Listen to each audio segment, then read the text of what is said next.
Survivors, we have a new creature officially coming to the ARK. That's right, the voting ended and the result was finally revealed in the community crunch, and it was the Rhyniognatha, aka the Sky Giga, that was crowned the winner with a whopping 65,870 votes.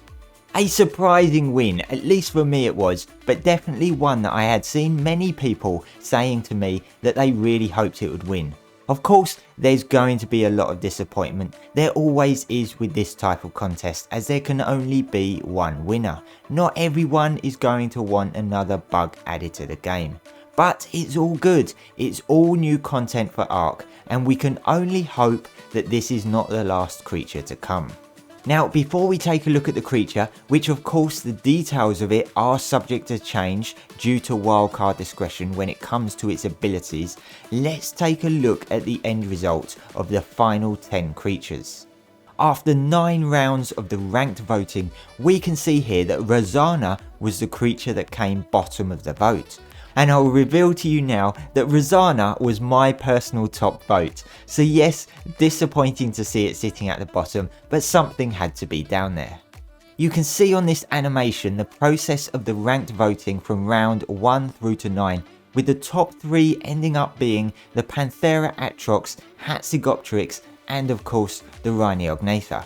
With so many voting for the Bastion Beetle and the Gorgonopsid in the submission stage, they definitely lost traction during the final voting. But at least you can see where your top voted creature was placed. Let me know which one was yours. So the Rhyniognatha, dubbed as the Sky Giga, the oldest insect ever known. This was designed by Siegfried. The submission contained a lot of detail in the former dossier notes, but it's important to note that all of this is subject to change, as it is down to wildcard discretion on what their designers will develop in terms of its abilities. So pretty much the voting was for the creature itself, but not necessarily what it can do. Now, the real insect, I believe, was really small. So this version is obviously intended to be a huge insect that is to be rideable. Now, will wildcard make it rideable? That's the question. And well, most of its abilities rely on just that. As for what maps this creature is likely to be on, well, I think it's safe to assume it won't be on Aberration, as with flyers in general there would be no point, and possibly the same goes for Genesis Part 1. The Rhyniognatha was written to be a heavy carrier in that it can pick up huge creatures, which includes the Rex and the Megalodon, which of course would instantly die if you carried it out of the water. And in fact, this creature is meant to be able to fly in the water, as opposed to many of ARK's flyers instantly dismounting the survivor the moment it hits the water.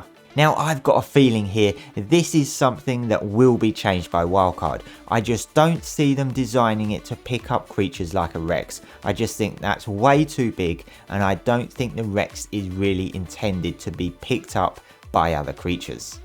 Its abilities in combat include a bleed with its saw-like jaws and using its legs to attack and push back enemies. It can grab and carry other creatures, along with the ability to pick riders off their mounts.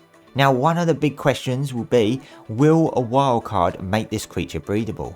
Only time will tell with that one, but the insects haven't really been breedable in the game, but this one is designed to be a huge bug, so there's a good chance wildcard will allow for this. Also, the taming method for this one is an interesting one, which if wildcard go with it, will mean it will be a taming process that requires a sacrificial tame of equal or higher level to a female Rhyniognatha. It's actually quite an interesting taming process, whereby you'd need to kill a male to collect their essence, which would be a new resource, and then use that essence with one of your tames. Then you find a female Rhyniognatha and knock its health down enough where it will then grab the tame that has the essence and impregnate it. That tame will then be sacrificed upon giving birth. But as I said, all of the details provided in the creature submission is subject to change by wildcard.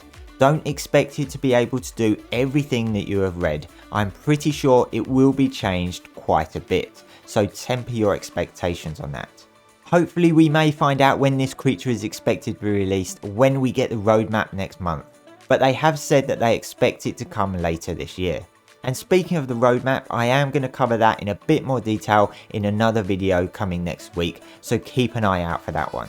So yes, let me know your thoughts on the voting outcome. Are you pleased or disappointed? Where did your top voted creature come?